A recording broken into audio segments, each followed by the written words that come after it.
नमस्कार, news in science में आपका स्वागत है। आज बात करेंगे कि आने वाले समय में कैसे चंद मिनटों में पूरा होगा घंटों का सफ़र। बुलेट ट्रेन से भी दोगुनी रफ्तार, घंटों की दूरी चंद मिनटों में, यानी हवा से बातें। जी नहीं, ये कोई हवाई बातें नहीं, बल्कि ट्रांसपोर्ट का 5वां तरीका है जिस पर दुनिया भर में काम चल रहा है, जिसे नाम दिया गया है हाइपरलूप। ऐसा इसलिए क्योंकि इसमें ट्रांसपोर्टेशन एक लूप के जरिए हाई स्पीड में होता है।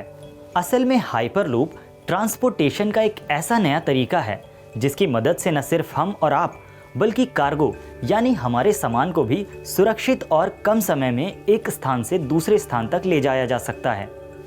हाइपरलूप एक कैप्सूल रूपी मैग्नेटिक ट्रेन है जो 1000 से 1300 किलोमीटर प्रति घंटे की रफ्तार से दौड़ सकती है। यह मैग्नेटिक लेविटेशन टेक्नोलॉजी से लैस ट्रैक पर चलती है। इसके लिए खंभों के ऊपर एलिवेटेड ट्यूब बिछाई जाती है जिसके अंदर पॉड्स या कैप्सूल हवा में तैरते हुए चलते हैं। इस तकनीक में खास तौर से डिज़ाइन किए गए कैप्सूल या पॉड्स का इस्तेमाल किया जाता है। सबसे पहले इन पॉड्स में यात्रियों को बिठाया जाता है और फिर इन पॉड्स को बड़े बड़े पाइपों में इलेक्ट्रिकल चुंबक पर चलाया जाता है। चुंबकीय प्रभाव से ये पॉड्स ट्रैक के कुछ ऊपर उठ जाते हैं जिससे घर्षण कम हो जाता है और इसकी स्पीड तेज हो जाती है। ट्रांसपोर्टेशन की इस नई तकनीक में बड़े बड़े पाइपों के अंदर वैक्यूम जैसा वातावरण तैयार किया जाता है, यानी उनमें से हवा को पूरी तरह से निकाल दिया जाता है ताकि भीतर घर्षण ना हो। इन वाहनों में पहिए नहीं होते, ये खाली स्थान में तैरते हुए आगे बढ़ते हैं।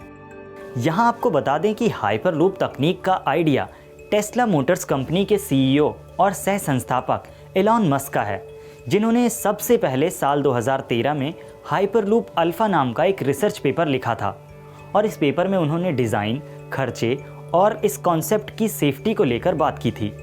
हालांकि आज मस्क खुद इस प्रोजेक्ट पर काम नहीं कर रहे, बल्कि अंतरिक्ष पर्यटन की रेस में उनके कॉम्पिटिटर्स माने जाने वाले रिचर्ड ब्रैंसन की कंपनी वर्जिन हाइपरलूप और हाइपरलूप टीटी जैसी कंपनियां इस आइडिया को सच साबित करने के लिए काम कर रही हैं।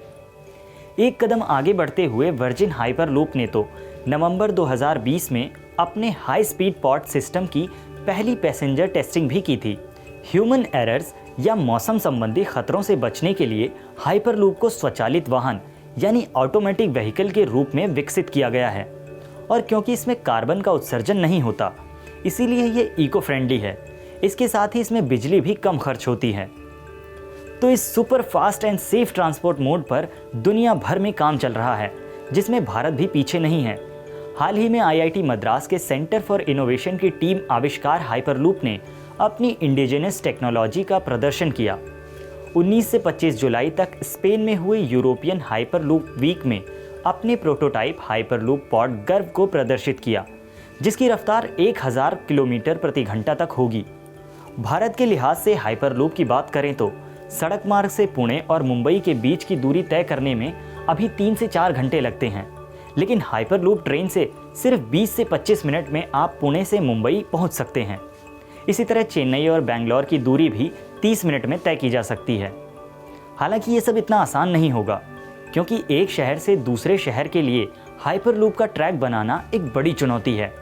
शायद इसीलिए हाइपरलूप जैसी तकनीक का इस्तेमाल हर जगह कर पाना संभव ना हो, लेकिन आईआईटी मद्रास जैसे संस्थानों और वर्जिन हाइपरलूप जैसी कंपनियों के प्रयास इस दिशा में कई संभावनाओं को जगाते ज़रूर हैं। तो आज के लिए इतना ही। ऐसी ही जानकारियों के लिए न्यूज़ इन साइंस को सब्सक्राइब करें और इस वीडियो को लाइक एंड शेयर करें। धन्यवाद।